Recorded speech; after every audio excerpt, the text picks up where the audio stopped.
Well, this was given to me some time ago. It's a voltage stabilizer. Okay, someone had already taken it apart before, and today we'll see what things we can take out of it and what we can make use of. It's going to be a short video, a no-nonsense scavenging one, so don't miss it. I'm Caesar, and welcome to my channel.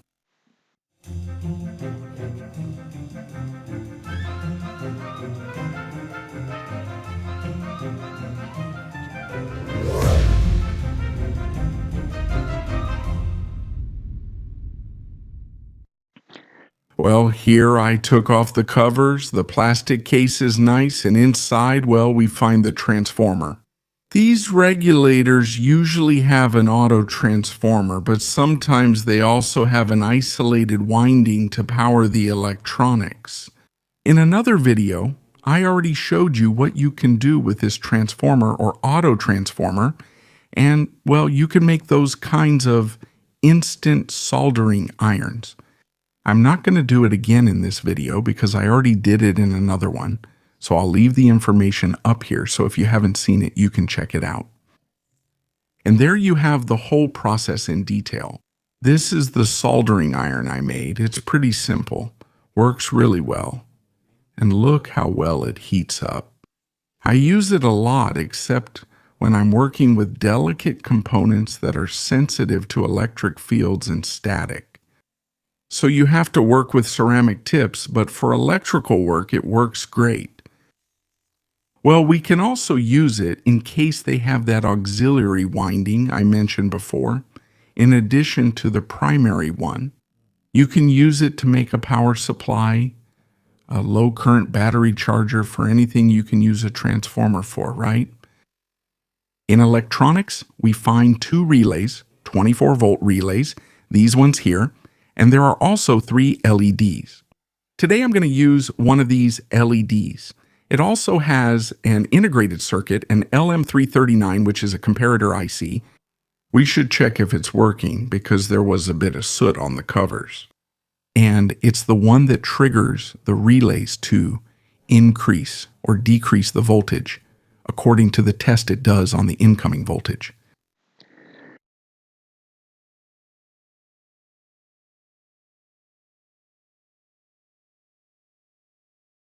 Also, in the box, we found a switch, and on the back, there's this interesting power strip that has 5 outlets with almost every type of plug, right? And that's what we're going to make use of today. This is going to be a simple video, but very useful. I'm going to make a power strip, which is always useful to have at home, especially if it has all kinds of different plugs, right? Because having to look for the adapter can be annoying. Also, whenever we find it, it's melted. Look at this one. This device, as I mentioned before, had already been stripped, so the cable is cut right at the base. But it still works for us, because there we can see inside where each of the cables is supposed to connect, not where they're actually soldered, since we only have the small stubs from the original. The brown and blue are hot and neutral, and the green is ground. That's standard nomenclature.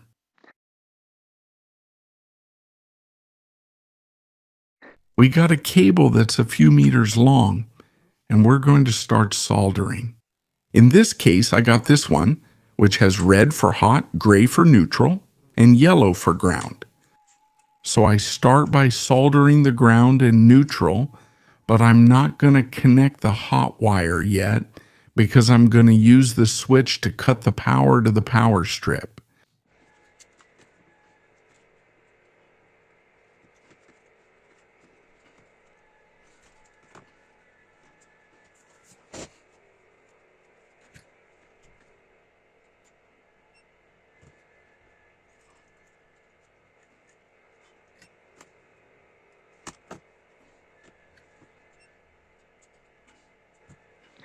And on the other hand, this wire went to the regulator's electronics and not to the hot side of the power strip's outlets.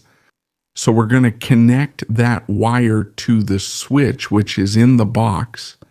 And from the other end of the switch, we'll take out another wire, which we are going to solder to the hot side of the power strip's outlets, which is this trace.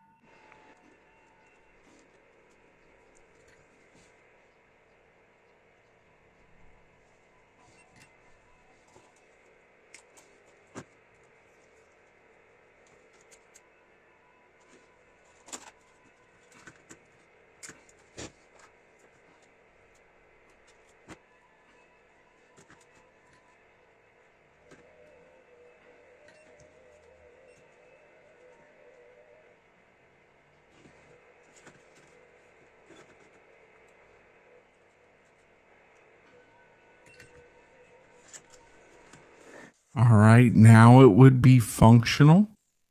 But since there are LEDs, I'm going to add one to indicate when the power strip is energized. For that, I take one of the LEDs from the circuit board, from the electronics, and connect it in series.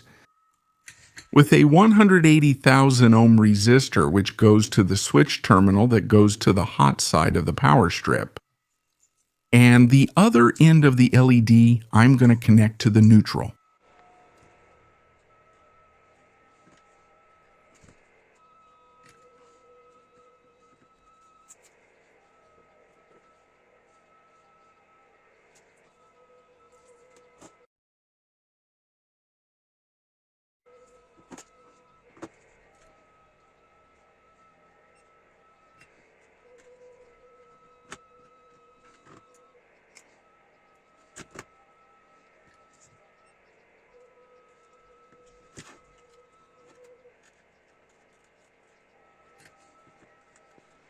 All right, we've got it now. We need to test it, always with the lamp in series, just in case we made a mistake. All right, we check with the tester or with a lamp and see that everything is in order. We ended up with an extension cord that takes all kinds of plugs, which is going to be very useful. We've made good use of the little box. I know this video is pretty basic, but when I made the video about recycling the stabilizer, I mentioned in passing that I had made the power strip, and a lot of people asked me to make a tutorial. But I couldn't get another stabilizer until now. So after quite a while, I'm finally following through on the request. That's all. I hope it's useful for you, that you liked it. Give it a like and share it on your social media. And if you're not subscribed, hit the button and also the bell to receive notifications. If you're a big fan, you can join, and in that case, I'll add you to a WhatsApp group where the premium members are.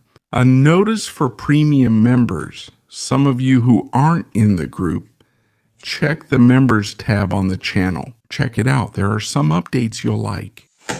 Well, thank you so much for watching the video, and see you next week, God willing. Thank you.